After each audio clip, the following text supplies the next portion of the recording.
सतवां सूत्र के 9वें अध्याय में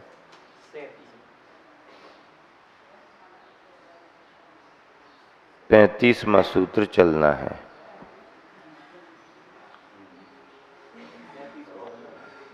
35वां सूत्र होना है। रौद्र ध्यान के भेद व स्वामी। हिंसा निरतस्तेय विषय संरक्षणेभ्यो रौद्रमविरत देश विरतयोः। हिंसा अनृत स्ते यानी चोरी, विषय संरक्षण यानी परिग्रह, ये जो है सतत चिंतन करना। रौद्र ध्यान कैसे होता है? हिंसा संबंधी, असत्य संबंधी, चोरी संबंधी और विषयों के संरक्षण संबंधी सतत चिंतन करना। भूमिका तो है करने की, लेकिन निरंतर उसी का विचार करते रहना रौद्र ध्यान है। और वह रौद्र ध्यान अविरति और देश विरति के होता है। किस किस के होता है? अविरति यानी चौथे गुण स्थान में भी होता है और 5वें गुण स्थान देश विरति में भी होता है। इसका मतलब ये है, प्रथम आदि गुण स्थान में तो होता ही है, लेकिन सम्यक दर्शन होने के बाद, धर्म ध्यान की शुरुआत होने के बाद भी धर्म ध्यान है, लेकिन रौद्र ध्यान आर्त ध्यान छूटा नहीं है। इन गुण स्थानों में धर्म ध्यान की भी भूमिका है, लेकिन आर्त रौद्र ध्यान की भी भूमिका है। समय समय पर होते रहते हैं।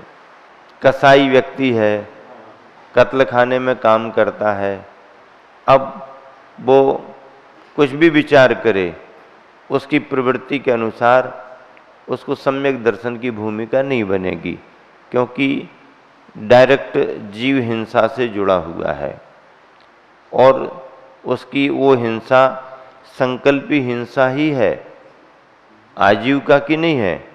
मारना है इनको, इतने मारूंगा, ऐसा।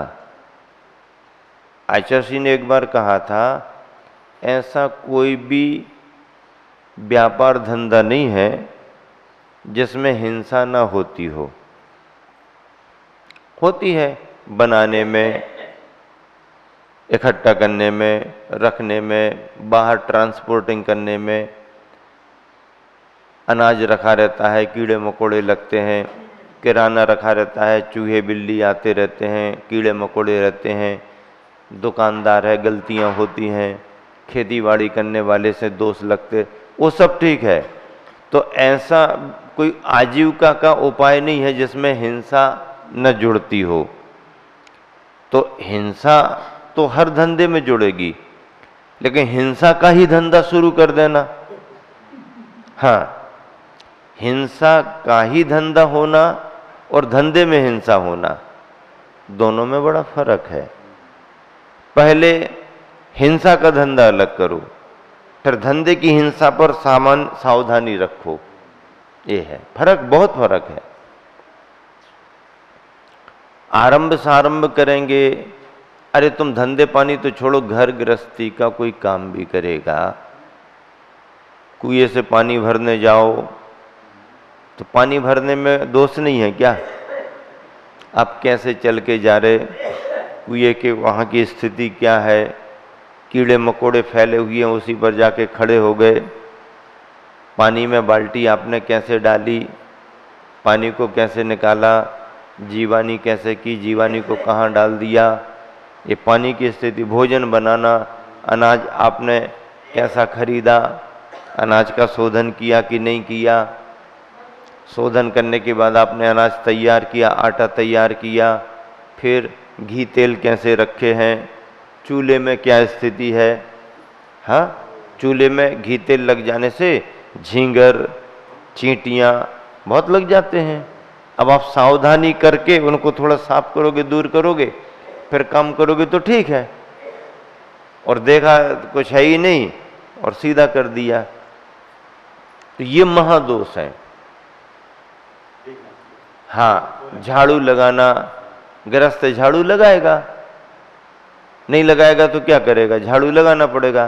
तो झाड़ू लगाना एक अलग विषय है, उसकी भूमिका के अनुसार वो झाड़ू लगाएगा, लेकिन देख करके तो लगाएगा कि आंखें बंद करके लगाएगा। अब झाड़ू लगाना गृहस्थ की भूमिका है, लेकिन यदवा तदवा बिना देखे दाके और यह वो ऐसा वो चींटियों पर, कीड़े मकोड़ों पर भी झाड़ू मार दिए और इकट्ठे करे कीड़े मकोड़े उठा के बाहर फेंक दिए, ये बड़ा दोष है। झाड़ू लगाना उतना बड़ा दोष नहीं है, लेकिन लापरवाही से आपने काम किया और जिन जीवों को बचाने के लिए झाड़ू लगाना जरूरी था साफ सफाई के रूप में, उन्हीं जीवों का विघात कर दिया, तो ये महादोष हो गया। इस महादोष से गृहस्थ पहले बचे, हाँ बचना ही पड़ेगा। तो ये चीजें जो आलोचना पाठ में आई हैं, आलोचना पाठ में जो जो लिखा है वो गृहस्थ से होता है, वैसे ही होता है।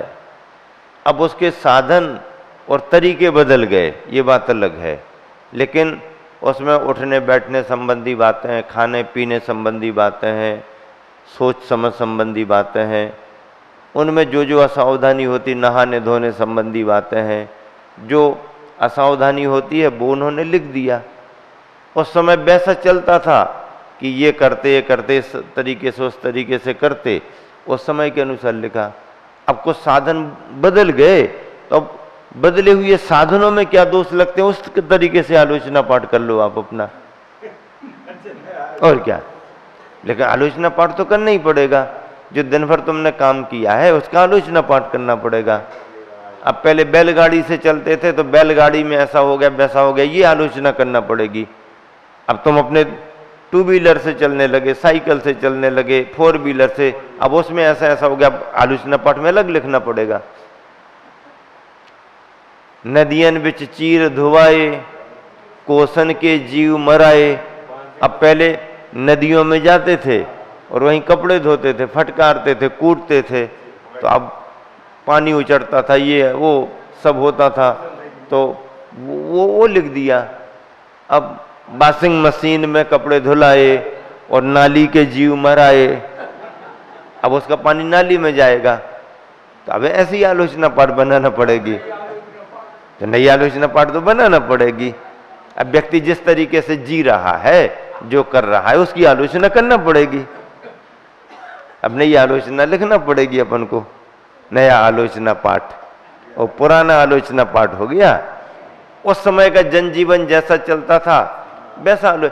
ईंधन बहुशोध कराई, अब उस समय लकड़ी और कंडे से काम चलता था, लकड़ी कंडे से काम चलता था, तो कहते थे लकड़ी और कंडे को शोधन करके, कोयले को शोधन करके जलाओ।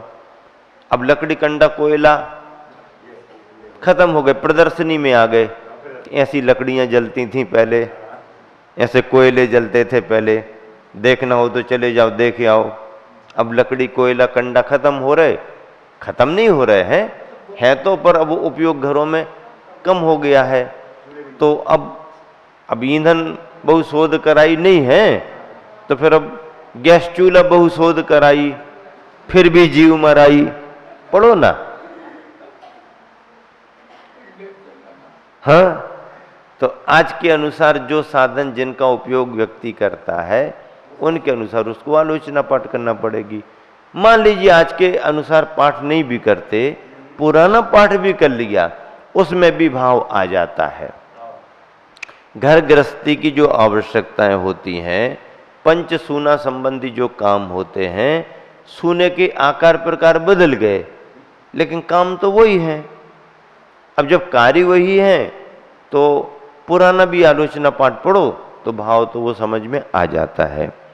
तो ऐसे हिंसा संबंधी कार्यों में झाड़ू लगाना मजबूरी है, लेकिन यदवा तदवा झाड़ू लगा के और जीवों को इकट्ठा करके एक तरफ आराम से रखना था, वो ना रख के उनको उठा के फेंक दिया और आके खुश होने लगे, चलो अच्छो करो, सफाई कर ली, बढ़िया होगा। कितो अच्छो देख रहे हो, देखो इतने तो अच्छो देख रहे हो, उते क्या सो देख रहे हो, जहां भी जमीन पे गिरे हैं आपने फेंका और आवागमन में, गाड़ी वाहन में खत्म। मृषानंद, असत्य बोलने में आनंद मानकर उसी का चिंतन करना। चोरी आनंद, चोरी में आनंद मानकर उसी का चिंतन करना। परिग्रहानंद, परिग्रह की रक्षा में आनंद मानकर चिंतन करना, सतत चिंतन करना। ये रौद्र ध्यान में आता है। आर्त ध्यान, रौद्र ध्यान, धर्म ध्यान, शुक्ल ध्यान। तो आर्त और रौद्र की चर्चा हो गई। अब धर्म ध्यान का स्वरूप व भेद। आज्ञा पाए विपाक संस्थान विचयाय धर्म्यम। आज्ञा पाए विपाक संस्थान विचयाय धर्म्यम। आज्ञा, अपाय, विपाक और संस्थान, इनकी विचारणा के निमित्त मन को एकाग्र करना। आज्ञा संबंधी, अपाय संबंधी, विपाक संबंधी और संस्थान संबंधी इनका चिंतन विचार करना, ये क्या है? धर्म ध्यान। विचय किसे, विचयाय कहा ना, विचयाय, तो विचय किसे कहते हैं? विचयन करना विचय है। क्या? विचयन करना विचय है। विचय, विवेक और विचारणा ये पर्यायवाची नाम है। हाँ, विचय करना, विवेक करना और विचारणा, चिंतन करना, ये पर्यायवाची नाम है। आज्ञा संबंधी विचय क्या? युक्ति और उदाहरण की गति ना होने पर, हम युक्ति लगा करके भी नहीं समझ पा रहे, उदाहरण से भी हमें समझ में नहीं आ रहा, युक्ति और उदाहरण की गति ना होने पर, मतलब युक्ति और उदाहरण हम नहीं लगा पा रहे हैं, पर आगम की प्रमाणता से वस्तु के श्रद्धान का विचार शास्त्र में लिखा है, हमने स्वीकार कर लिया। कोई कहे तर्क से सिद्ध करो, इस तर्क से हम कैसे सिद्ध करें? कोई कहता है कि हम भगवान को नहीं मानते, नहीं मानना चाहिए भगवान को। हम मान लेंगे भगवान को, आप पहले दिखाओ कहाँ है। अब दिखाओ कहाँ है, तो हम तो नहीं दिखा सकते, फिर तुम कैसे मान रहे? जब दिखा नहीं सकते तो शास्त्र में लिखा है। ऐसा तो कोई भी लिख देगा नहीं, ऐसा कोई भी लिख देगा नहीं, क्योंकि जिसने भी लिखा है ऐसा ही लिखा है। एक दो व्यक्ति अपने मन का लिख सकते हैं, लेकिन पूरी परंपरा से लिखा आ रहा है। हजारों वर्षों से एक सी बात चली आ रही है। सभी ग्रंथों में एक सा कथन है ईश्वर के बारे में, परमात्मा के बारे में। देव अरहंत सिद्ध होते हैं, एक साकार होते, एक निराकार होते हैं आदि, सभी जगह लिखा। कहीं कोई दो अंतर हो देव के बारे में? नहीं नहीं, सिद्ध भी शरीरी होते हैं या अरहंत भी बीच बीच में अशरीरी हो जाते हैं, ऐसा कहीं लिखा है क्या? नहीं। तो शाश्वत नियम है, शास्त्रों में लिखा है। आप सिद्ध करके दिखाओ, हम सिद्ध तो नहीं कर पाएंगे। आत्मा है कि नहीं है? है आत्मा, दिखाओ आप निकाल करके। निकाल के कहाँ से दिखाएंगे? फिर जब दिखेगी नहीं तो हम नहीं मानते। तुम मानो या ना मानो, हम तो दिखा नहीं सकते। तो अपनी उदाहरण और युक्ति में अपनी क्षमता नहीं है, गति नहीं हो रही, हम उसको साबित नहीं कर पा रहे, तो भी आगम की बात प्रमाण मान करके स्वीकार करना, ये आज्ञा विचय धर्म ध्यान है। आज्ञा मानी हमने, गुरु ने कह दिया, हो गया काम। अब आगे पीछे तर्क वितर्क नहीं करना। क्यों? गुरु ने कहा है और गुरु अपनी परंपरा का ध्यान रख के ही तो कहेंगे। हाँ, समझने में तर्क वितर्क करो, पढ़ने में तर्क वितर्क खूब करो, लेकिन कोई बात स्पष्ट नहीं हो रही और गुरु ने कहा कि नहीं, इसका अर्थ यही है, इसे ऐसा ही समझो तुम, भले उसमें नहीं लिखा, तो वहां स्वीकार करना आज्ञा सम्यक्त माना गया है। ये आज्ञा विचय धर्म ध्यान है। आगम को और गुरु को साक्षी मान करके, भले हमको वो बात स्पष्ट नहीं हो रही, समझ में नहीं आ रही, पर कह दिया तो उसे स्वीकार करना आज्ञा विचय धर्म ध्यान है। अपाय विचय, संसारी जीवों के दुख का तथा उससे छूटने के उपाय का बार बार विचार करना।